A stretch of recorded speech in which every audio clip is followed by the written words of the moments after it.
You know, people haven't changed much since ancient times.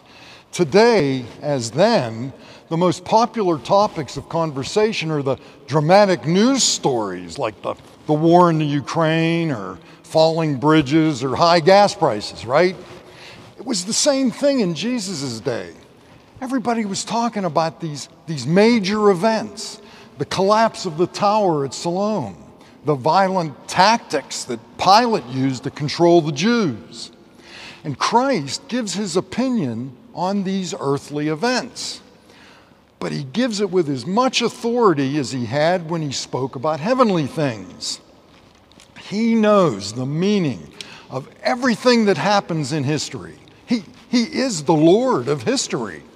And so he gives the definitive interpretation of these two tragic events. For him, they're parables of what will eventually happen to every human being in this fallen world: suffering and death. They're not special manifestations of God's anger. They're typical occurrences in a world wounded by sin. They shouldn't surprise us, but they should keep us on our toes.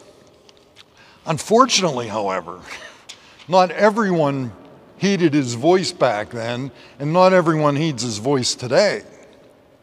Then after that, Jesus talks about a fig tree that didn't bear fruit.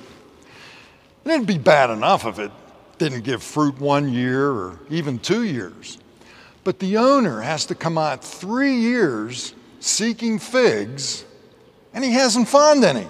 The tree seems useless, so he orders the gardener to cut it down. But the gardener sees something in that tree which no one else sees. He believes that it can bear fruit, that it can be something wonderful and beautiful. So he asks for 1 more year. He'll water that tree, fertilize it, cultivate the adjacent ground around it. Each one of us is that tree. We all have the experience of being sinners or of not becoming the person that God created us to be. We've all had the experience of failing.